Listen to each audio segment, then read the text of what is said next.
শাহবাগ থানাকে 48 ঘন্টার একটা আলটিমেটাম দিয়েছিলাম। 48 ঘন্টার আলটিমেটাম দিয়ে কি আমরা বসেছিলাম? না, আমরা বিভিন্ন জায়গায় মিটিং করেছি। আমরা আমাদের অভিভাবক, আমাদের শ্রদ্ধেয় ভিসি মহোদয়ের সাথে আমরা কথা বলেছি, তাদের সাথে আমাদের প্রতিনিধি দলের একটা মিটিং হয়েছে। সে আমাদেরকে যে আপডেটগুলো দিয়েছে সেটা আপনাদেরকে আমরা আবার জানাতে চাই। প্রথমত, ভিসি মহোদয় আমাদেরকে নিশ্চিত করেছে যে তার আস্থা, তার সাপোর্ট আমাদের সাথে আছে। সে আমাদের এই দাবি দেওয়া এবং আন্দোলনের সাথে একাত্মতা পোষণ করেছে। সে কিছুক্ষণের মধ্যে আমাদের সাথে আসবে। কিন্তু তাতে কি আমাদের দাবি দেওয়া শেষ? না, আমাদের দাবি খুবই স্পষ্ট, প্রথম থেকে স্পষ্ট। আমরা কোনো রাজনৈতিক উদ্দেশ্য নিয়ে আসিনি, আমরা কোনো রাজনীতি নিয়ে কোনো তোয়াক্কা করি না। আমাদের রাজনীতি একটাই, আমরা সাম্যের বিচার চাই। আমাদের সাম্য হত্যা হয়েছে, তার বিচার চাই। এই হত্যার বিচার হওয়ার আগ পর্যন্ত এবং খুনিদের যথাযথ বিচার এবং শাস্তি হওয়ার আগ পর্যন্ত আমরা রাজপথ থেকে আমাদেরকে কেউ এক চুল সরাতে পারবে না। ঠিক, আমরা ন্যায় সঙ্গত পথে আছি। এটা 5 আগস্টে আমরা ছিলাম, সাম্য ছিল সেখানে সামনের সারিতে আমরা থাকব। এবং কোনোভাবে একটা সরকারকে চলে যেতে হয়েছে, এই 24-এ সরকারকে চলে যেতে হয়েছে যারা 17 বছরের দেশকে একেবারেই গোচারণ ভূমি মনে করেছিল।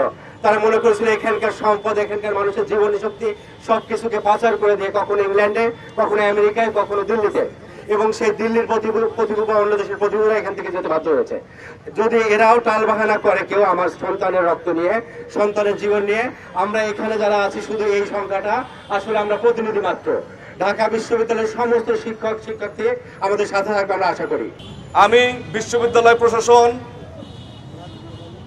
পুলিশ প্রশাসন, সাম্যুর সাধারণ শিক্ষার্থী সহকর্মী, সাম্যুর বন্ধু বান্ধব সকলের কাছেই আমার দাবি একটাই, আমার ভাইয়ের বিচারের নামে কোনো প্রহসন যেন না হয়, রাজনৈতিক ফায়দা হাসিলের জন্য যাতে কালক্ষেপণ করা না হয়, শিক্ষার্থীদের যাতে উত্তেজিত করে কোনো ফায়দা হাসিলের চেষ্টা না করা হয়, এদিকে বিশ্ববিদ্যালয় প্রশাসনের সজাগ দৃষ্টি রাখার আহ্বান জানাচ্ছি। আমি বিশ্ববিদ্যালয় প্রশাসন এবং পুলিশ প্রশাসনের কাছে দাবি জানাই, আমার ভাইয়ের মৃত্যুকে কেন্দ্র করে কোনো নিরপরাধ ব্যক্তি যেন ফেঁসে না যায়। আমার ভাই মারা গেছে, আমরা ভাইকে ফিরে পাবো না, কিন্তু আমরা এটাও নিশ্চিত চাই যে খুনি যাতে তার সর্বাত্মক শাস্তি নিশ্চিত হয়। আমার ভাইয়ের পরিণতি যাতে আর কোনো ভাইয়ের পরিণতিতে না পরিণত হয়। আমরা দেখছি এই সাম্যর যে নামের যে পরিতাপের বিষয়টি, সেই সাম্যটা হারিয়ে ফেলেছে আজকে আমাদের এই মেধাবী ছাত্র।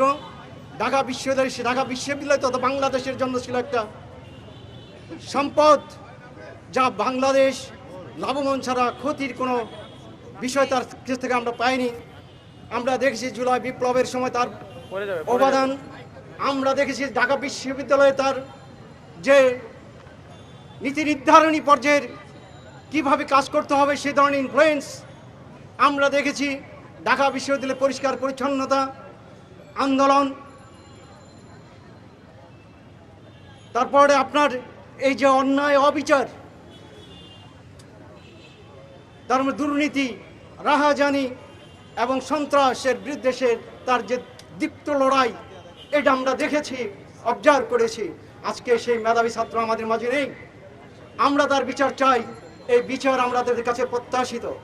ঢাকা বিশ্ববিদ্যালয়ে আমরা শাহবাগ থানা ঘেরাও করেছিলাম, তারা আমাদেরকে আশ্বস্ত করেছিল 48 ঘন্টার মধ্যে তারা আমাদেরকে একটা সমাধান দিয়ে দিবে। আজকে এখন 12টা বাজার 20 মিনিট বাকি আছে।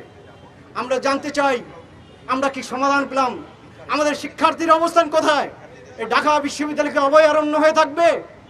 আজকে দেখেন আমাদের মল চত্বর, যেখানে সাধারণ শিক্ষার্থীদের পদচারণায় সেখানে উদ্ভাসিত হবে, সেখানে সন্ধ্যার পরে যদি আপনি দেখেন সেখানে ঢাকা বিশ্ববিদ্যালয়ের নামধারী বহিরাগত সন্ত্রাসী, বহিরাগত ছাত্র, বহিরাগত মানুষের পদচারণায় আপনি সেখানে হাঁটতে পারবেন না।